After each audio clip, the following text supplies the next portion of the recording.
How is it possible to remain present if you are fighting a serious illness where the outcome is not sure? Greetings from the UK. So somebody in England, perhaps it is I assume it is the person who is asking the question. How is it possible to remain present if you're fighting a serious illness where the outcome is not sure? Well,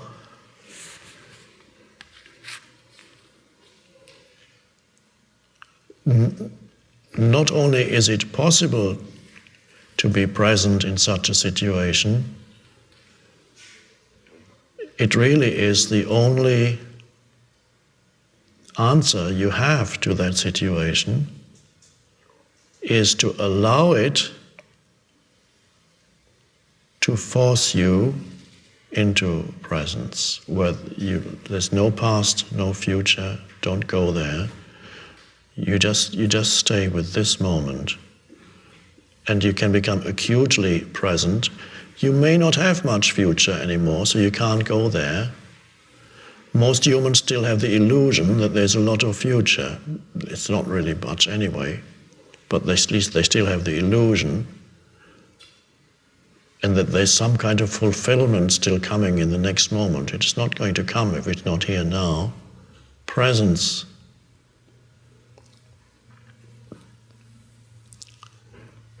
Especially a life-threatening illness. I have seen quite a few cases of people who awakened through contracting a life-threatening illness. In some cases they died soon after, in some cases healing happened. It no longer matters really that much, because the purpose of human life has already been fulfilled when the flowering of consciousness happens in you. And so those people who became fatally ill in the last weeks or months of their lives, they flowered. The light was shining through them. They became like that.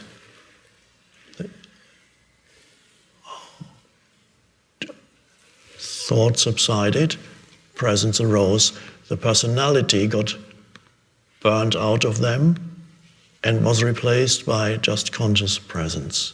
The personality in such a dreadful situation either has to suffer tremendously, it can't survive in that situation. Oh, what's going to happen to me? But if you surrender, it gets burnt up in presence, and all that remains of you, you die already, in other words. You die. Before you die, the personality dies, and all that remains is this absolute field of presence. And you might not be able to explain very much, but you just there. It would never have happened without the illness.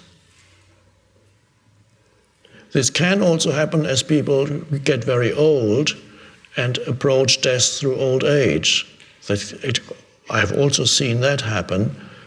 You reach the age of 95, whatever, death comes, and the personality subsides, and all that remains is the flowering of consciousness. You die before you die. That's an expression sometimes used, I don't remember where it comes from, maybe Sufism. Or you dying before you die is, so it can happen through serious illness, it can happen through the approaching death through old age.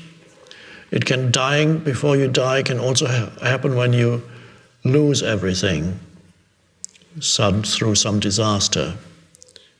Family members are lost, people around you, where you lose all possessions and all status, everything.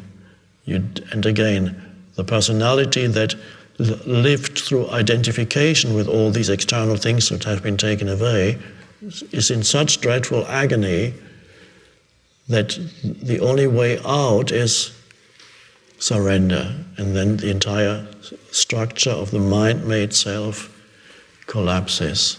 Those are extreme cases. So when such disaster happens,